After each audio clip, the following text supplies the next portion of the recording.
having a life scholarship and being able to afford to go to college made me feel inspired to go. When I got a life scholarship, it was such a relief. I knew that I wanted to have an impact. Having a life scholarship through the SC Education Lottery was huge. It gave me the opportunity to make that impact right here at home. The South Carolina Education Lottery. A better you, a better us, a better South Carolina. Visit sceducationlottery.com/betteryou. Do you want more success, more growth, more results? Then it's time for the Boundless Success Accelerator from the Modern Observer Group. This isn't your average coaching program.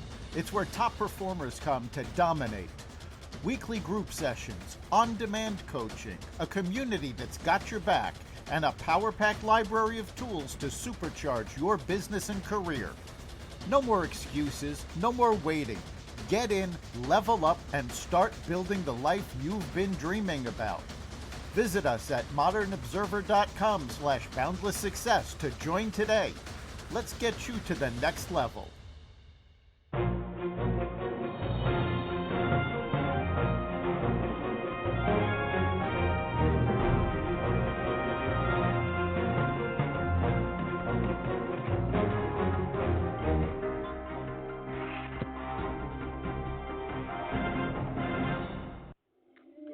Welcome to another edition of Carnivore Bites. I'm your host, Jeff Sherman, along with Dr. Eric Kolopkin, and a monumental weekend this past weekend. Ramifications, as I said, the shots heard around the world.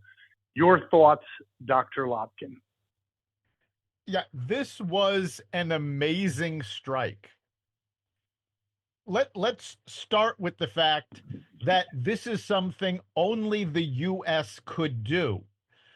We are the only ones in the world that have the bunker buster bombs. So if we didn't do this, Iran's nuclear enrichment sites would have been completely safe.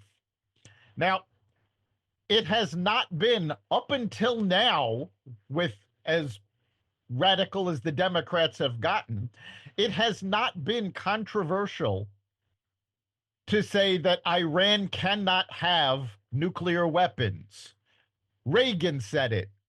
Bush said it. Clinton said it. Bush Jr. said it. Obama said it. Yes. Even Biden said it, except, nobody on either side of the aisle ever actually did anything about it. This is the first time that an American president said to Iran, all right, you've got 60 days, come to the table, let's negotiate. And Iran screwed around and didn't take it seriously. And they went, all right, that's it. Guess what? Iran's taking negotiations seriously now. Yes, well done. I 100% agree. And even beyond the bunker busters, which are impressive, just the logistic, it was a master class in a military initiative, up there with anything the Israelis have done or we've done previous to that. And to me, it says a lot, because I think there has been a Biden malaise, meaning questioning, could we even paint the sidewalk and do it competently? I think it sent a signal, obviously to Iran, but the rest of the Gulf states and the world, including China and Russia. Your thoughts on that? It definitely sends a huge message. It definitely sends a message.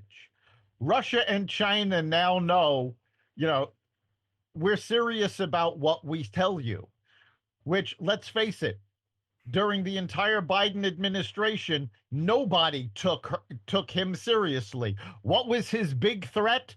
Don't. Well, now Trump has said, look, I told you what I'm going to do. If you don't believe me, screw around and find out. What was absolutely amazing about this operation, This is not an operation that could be done at the drop of a hat. We had to get naval ships into position. That takes days, if not weeks, depending on where they're currently stationed. We had to get the planes set up. This is not something that, again, you can do with the drop of a hat. When Trump said he was going to give negotiations 2 weeks, he had to have already been planning this.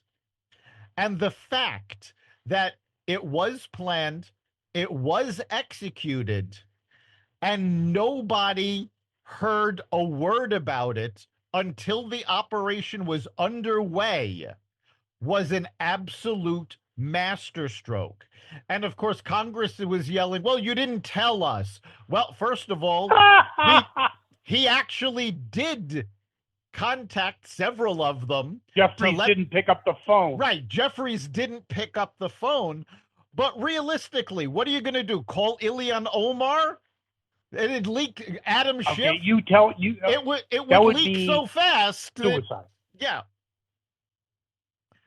So the way they pulled it off was speaking brilliant. Of the secrecy, yes, 100%. But then post-strike, you have the deep state rearing its ugly head, don't you, in the form of the leaker? Yeah, you've got this anonymous leaker, and I'll be really honest. I'm not 100% sure the leaker actually exists. The reporter that broke the story that the leaker allegedly gave them also reported that the Hunter Biden laptop was Russian misinformation, also reported that the Steele dossier was legitimate, also reported that Joe Biden was sharp as a tack. I don't know that this reporter has any legitimate sources. They may just be making this stuff up. And I have never accused a reporter of that, but the New York Times does have a history of that. Everybody remembers the Stephen Glass controversy. And it has happened in other outlets. So I don't know that there's an actual leaker, or if the reporter just decided to make up what they called facts, or if their so-called source isn't somebody that has access to information. It's just somebody that wants to make Trump look bad. So they keep calling this reporter who's obviously not good enough to verify the source. I think it could be all of the above, Dr. Lopkin. If I was a betting man, I'd say it's a low-level bureaucrat who might have seen a memo that barely reflects on anything and calling his buddy at the New York Times.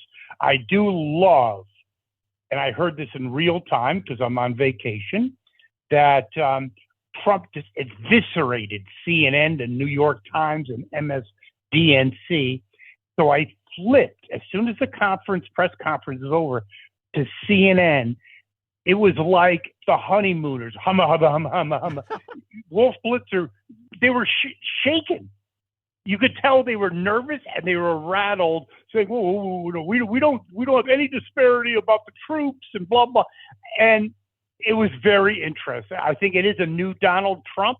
I think he learned a lot of lessons from the first term, and I actually enjoy it. How do you like that? Yeah, I think what's really amazing is that CNN, MSNBC, and the New York Times didn't learn their lesson from the Hunter Biden laptop, from the Steele dossier. You would think they would be more careful about reporting things before checking them out. But apparently, if it goes against Trump, they don't care if it's true. They just want to get it out. Again, that's not journalism. Journalism is about the facts. And I mean, the Democrats. Yeah, I think journalism. Go ahead. Sorry. Journalism has fallen by the wayside.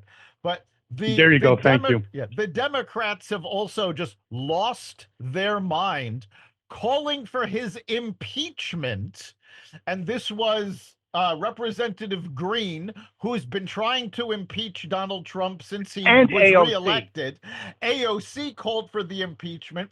They were slapped down, not just by the Republicans, but by the majority of Democrats, who basically just said, no, we are not impeaching him. We're not looking into impeaching him.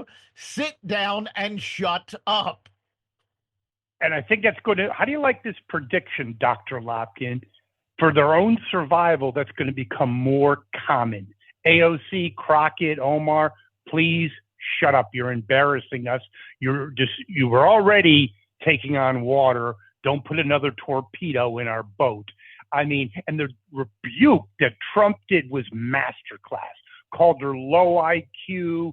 I mean, it was just Crockett. I mean, AOC is, I'm paraphrasing, obviously, is low IQ, but then you got to go to Crockett to get really stupid. You know, I mean, it was unbelievable. Last week, Crockett made a whole bunch of comments. This is actually before the strike.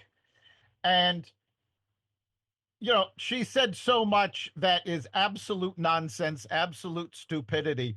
There was a question in the briefing room to Caroline Leavitt, asked about the fact that, you know, Crockett keeps saying these things and she's a rising star in the Democratic Party. And Leavitt's response was, yes, and the Republicans are thrilled that she's a rising star because every time she opens her mouth, it makes the Democrats look worse. I 100% agree. I think you talk about being, Trump being in their minds. There's talk about Trump getting a potential Nobel Peace Prize, not only for the current Middle East events, but putting the kibosh or cooling down tensions between Pakistan and India. What will be the degree of their heads exploding if that ever happens? Well, I mean, certainly their heads would explode, but people need to pull back on that talk because he was not actually nominated yet. A GOP representative from Congress wrote a letter to the Nobel Committee nominating Donald Trump for a Nobel Peace Prize. The Nobel Committee has not accepted the nomination. It has not been put forth. Also, the Nobel nominations actually came out in March. So even if the Nobel Committee does decide, okay, we're going to accept this, that nomination isn't going to come out until March 2026 for Good, next right in terms year's, of the midterms. Right. For next year's, certainly the elections, but for next year's Nobel Prizes. So he has not actually gotten a Nobel nomination yet. He's been suggested for one by a member of the Republican Party. Knowing how far left the Nobel Committee is, Obama will get it again. Right. I'm not going to hold my breath. Remember, not holding my breath either. Obama got the Nobel Peace Prize for participation. He showed up. And isn't that fitting? Yes, he hadn't even been president yet, and he got the Nobel Peace Prize. And of course, quite frankly, given what Russia did in Crimea under Obama, all of the upset in the Middle East under Obama, they should have forced him to give it back. 100%. Well, talk about giving back. This was not on the agenda as we prepped before the podcast, but I think he's basically given back. That is Obama, his entire legacy. I think the Obama library is a microcosm of his post-presidency. I think he has about as much weight and pull in America as who knows, an Elvis impersonator. Your thoughts? Yeah, he's doing speaking engagements now, and at Walmart. He made one recently in Connecticut where he was, of course, disparaging Trump and the divide in the American public that he's blaming on Trump. The divide actually started under his watch. But yes, it did. Especially the racial divide, by the way. Yes. but this was basically a big thing in the news cycle for about half an hour. Obama's influence is done. The only reason at this point I think that he's doing these speaking engagements is because he needs to build up a war chest for the divorce settlement. I think you're in to get the hell out of the house. You don't want some Right. crazy lady calling you an asshole, do you? No. And then speaking of that, I think it's hysterical. She had a clip on her unwatchable podcast. I mean, unwatchable. And one of the people on her show was like, "Oh, you have two girls. It would have been great to have a little boy." She goes, "Oh my God, no! It would have been a little Obama."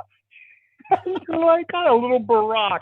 And I was like, "Whoa, dude!" It's like, right, insult, insult your husband, who is still, despite his waning influence, still the titular head of the Democratic Party.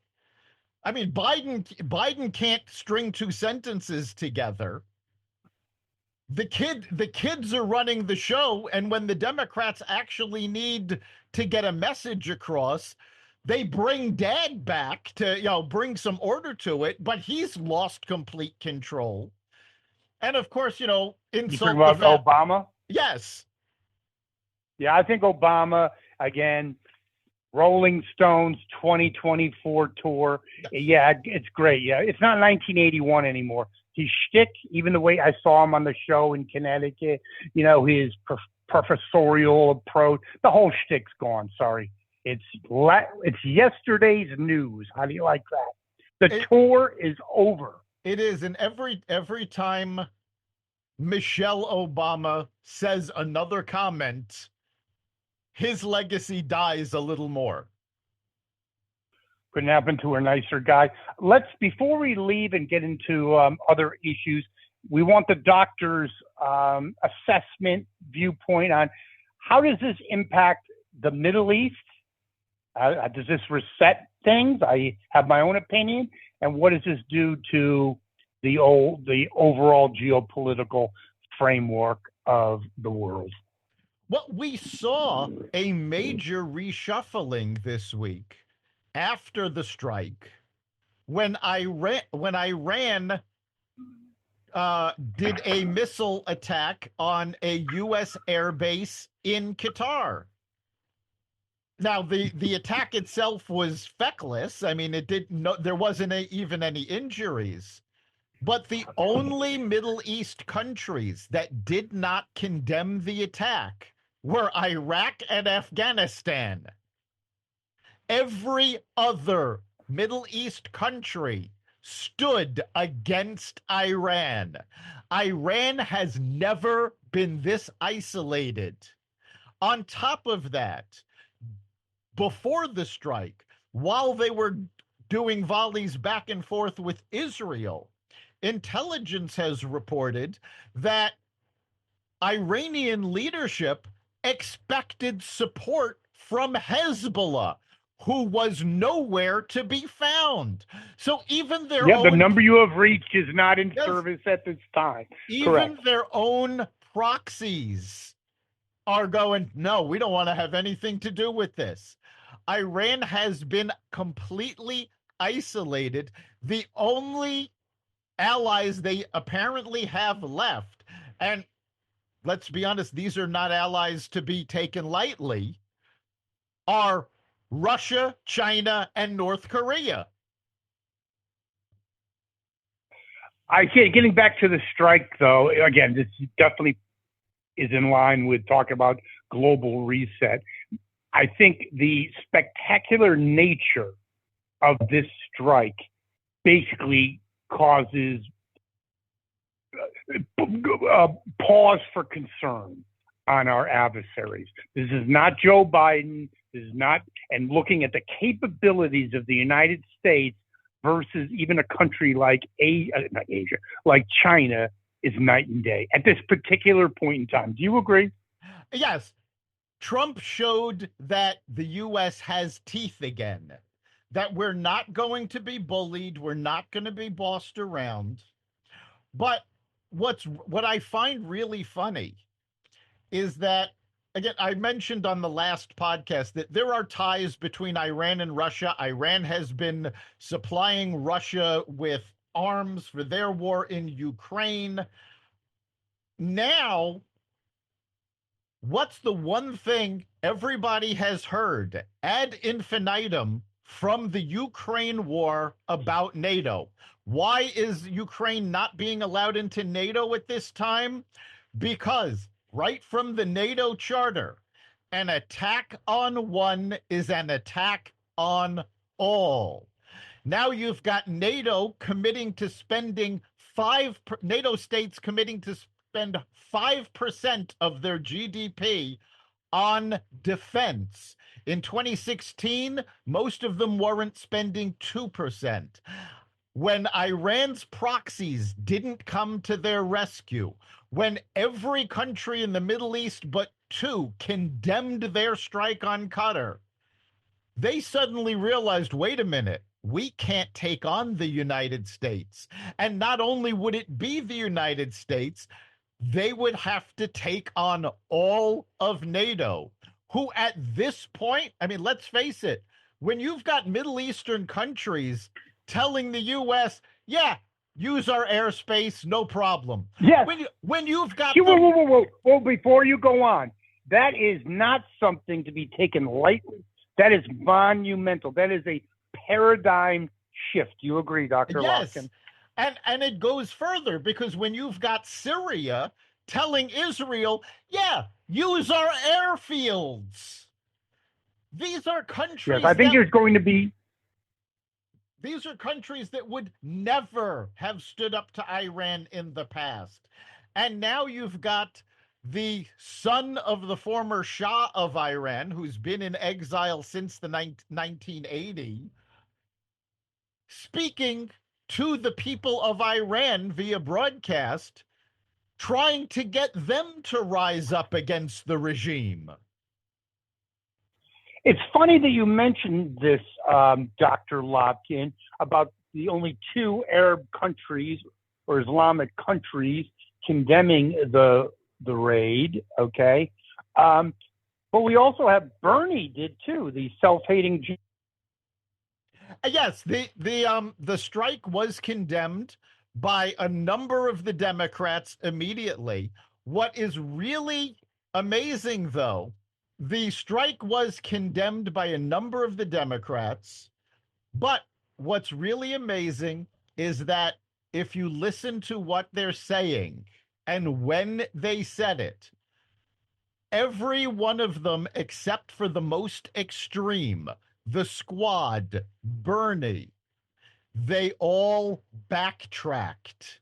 They all came out immediately. Oh, this was irresponsible.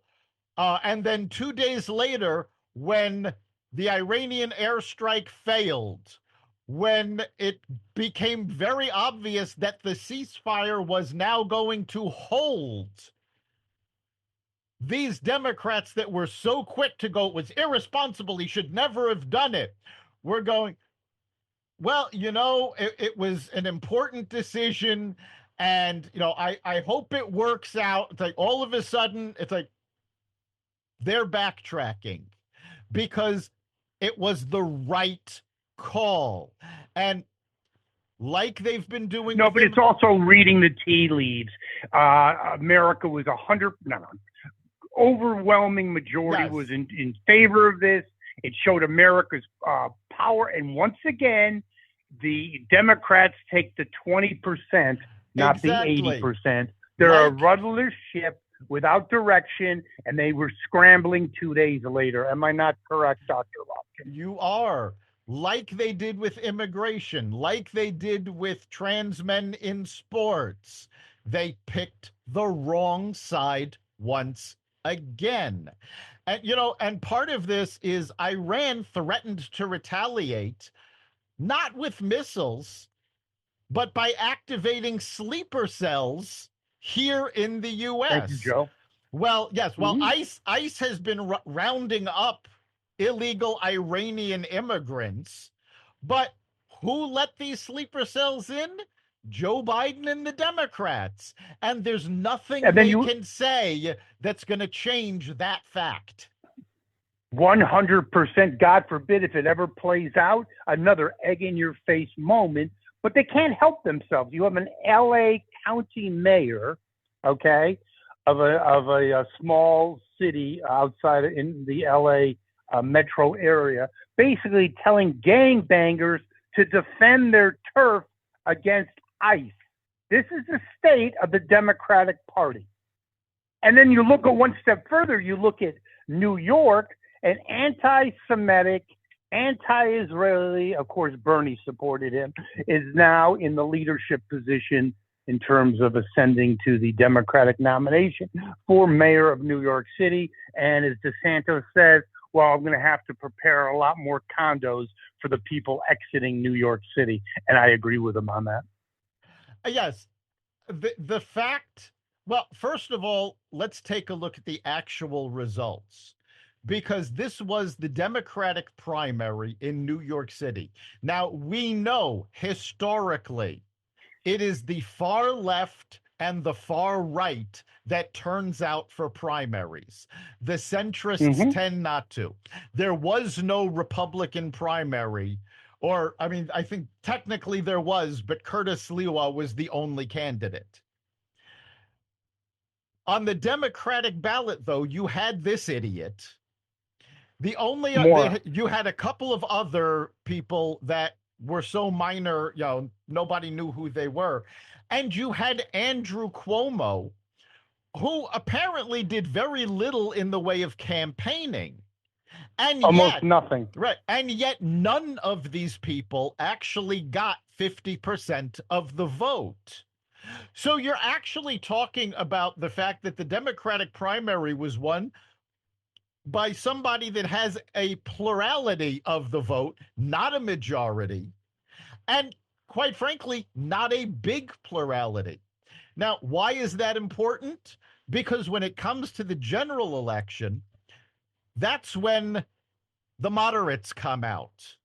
And that's when everybody is going to be voting in the same election, Democrats and Republicans. And you don't just have Curtis Lewa. Eric Adams is still on the ballot as an independent. Andrew Cuomo is still on the ballot from one of the minor parties and possibly also as an independent. I'm not sure how he registered. But that means that you have a very good chance of the Democrats splitting their vote three ways. Which means very good, Dr. Lopkin. Which means actually, I think because the moderates did not come out to vote, you also have to remember that turnout in this election was incredibly low because it was 102 degrees in New York City on primary day. Correct. Well done. Yes. So I think you've got a very good shot at this point. I think that the odds-on favorite is probably Eric Adams. Because agreed 100%. Yes. I think Curtis Lewa is going to do better than people expect, but I don't actually think this wacko leftist has a shot. And if he does, looking to the bright side, if he actually wins the New York City election, this is going to be an absolute boon for New Jersey and Connecticut, because the rich folks are going to get the hell out of New York City. It'll probably be a boon for Westchester. Businesses are going to flee the city. You know something? It'll be Connecticut's brightest hour. You're going to have Fairfield County and Litchfield County. You couldn't buy a house there. Yes. This is going to, that if he wins, that is going to be the best thing that could have ever happened to Connecticut and New Jersey. Nice. Speaking of good things that are happening, it looks like Omar, who's basically from Minnesota, claiming America's the worst country, she's facing a little more headwinds in her chances for re-election. Your thoughts? I just don't. She's going to get it, but hey, it's happened before. We had last cycle, a couple of the squad getting whacked. Right, and this is not the first time this has happened with her. 2 years in the 2024 election, she barely squeaked out the victory. So yeah, I mean, when the primary comes along for her, she's going to have another primary opponent. She had one in 2024. She was able to withstand it, but not by much. And I think her star has failed. And quite frankly, we are seeing little by little the dismantling of the squad because they keep fighting for the issues that America is against. Plus, wait a second. Yes, 100% true.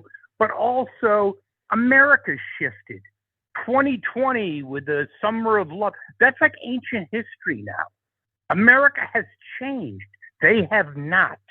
I think that's a valid point. What do you think, Dr. Lobkin? It is a valid point, and it is very different. In 2020, the so-called Summer of Love, when the George Floyd riots happened, not only was there no help for the police, nobody sent in the National Guard, nobody sent in the military, the police actively surrendered areas of cities, areas of Portland, Seattle, Chicago.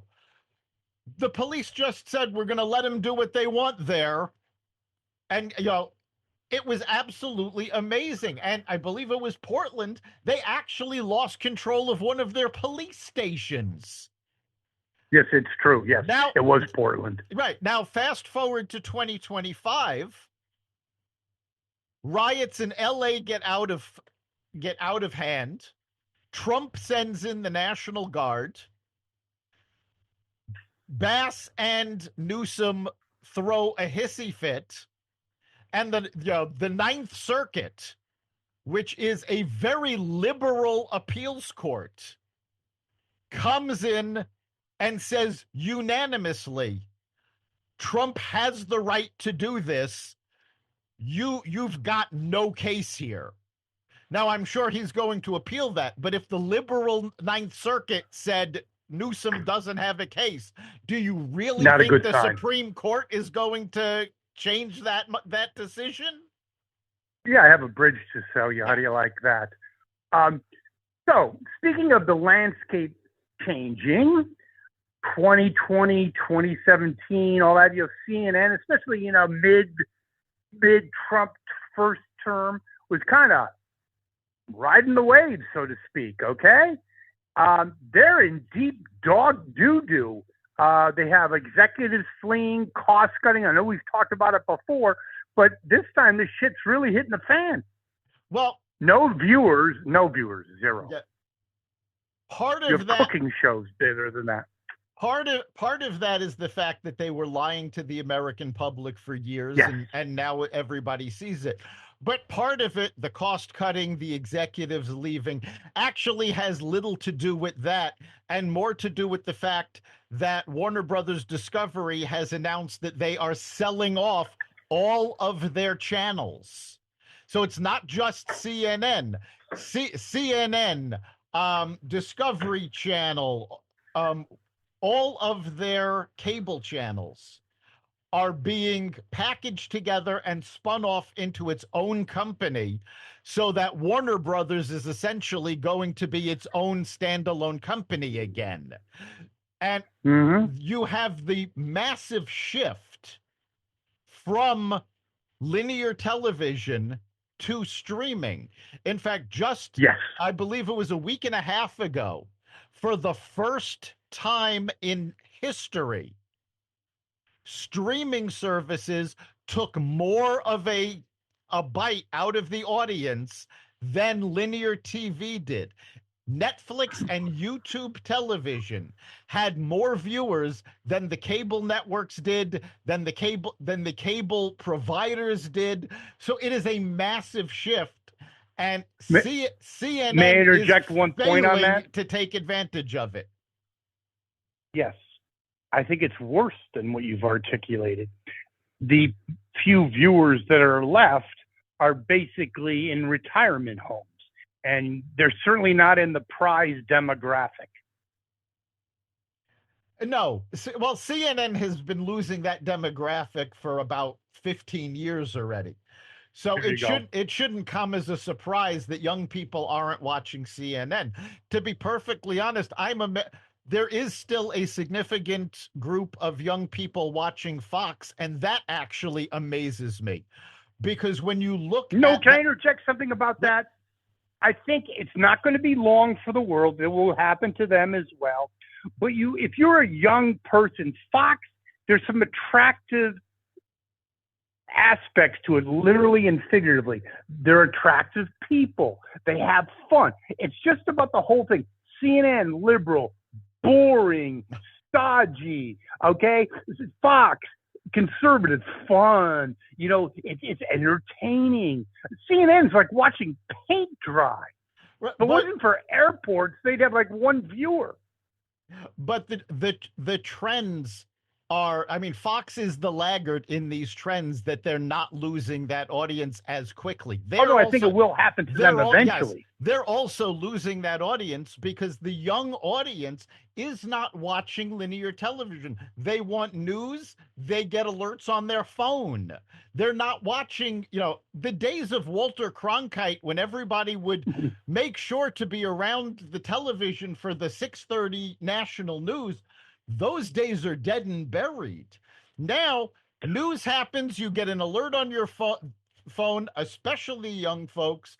If they're interested, they hit the story, they read the story. That's it. Done. They don't have to check it again. But it's even beyond news. Even a dinosaur, a living fossil like myself, I watch a small fraction of, as you say, linear TV than I used to. I have my subscriptions on YouTube, other platforms, and it's tailor-made to what I like and what I enjoy. So it's beyond just getting the news bit or information piece. It's people tailoring what they want to see from places like YouTube and others, which I don't think, again, I talk about Fox, they might be doing better now, but their days are numbered too.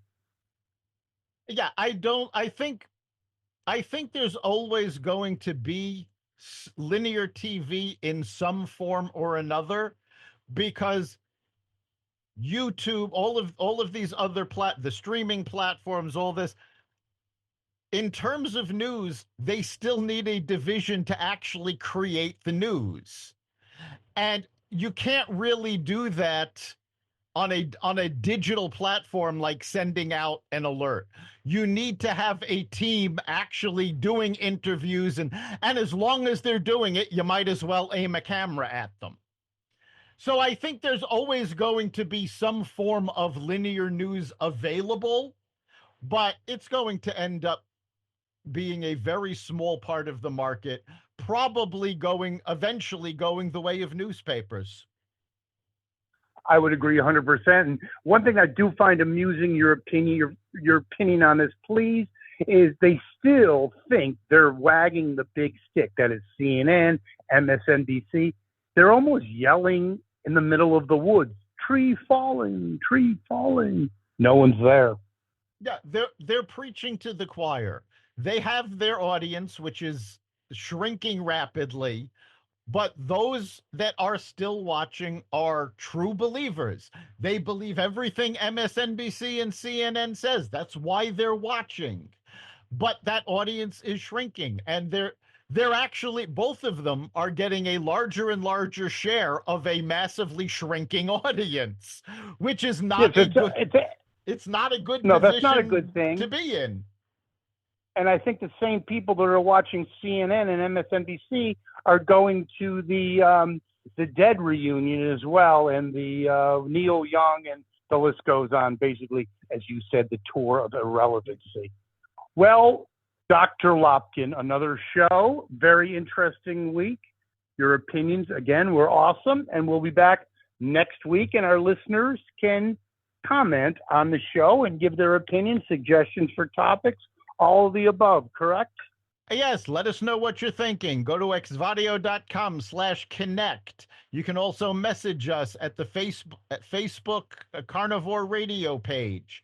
And of course, you can catch every episode of Carnivore Bites at the xvadio.com, the Carnivore Radio website, the Apple Podcast app, YouTube, Rumble, Spotify, iHeartRadio, Audible, Amazon Music, and other platforms that respect freedom of speech. Thank you, Dr. Lopkin. See you next week. We'll see you then.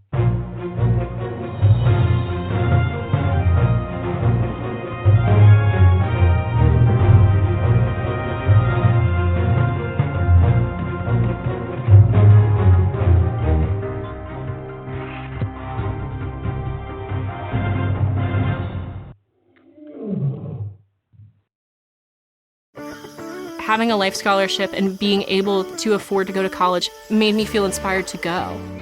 When I got a life scholarship, it was such a relief. I knew that I wanted to have an impact. Having a life scholarship through the SC Education Lottery was huge. It gave me the opportunity to make that impact right here at home. The South Carolina Education Lottery. A better you, a better us, a better South Carolina. Visit sceducationlottery.com/betteryou.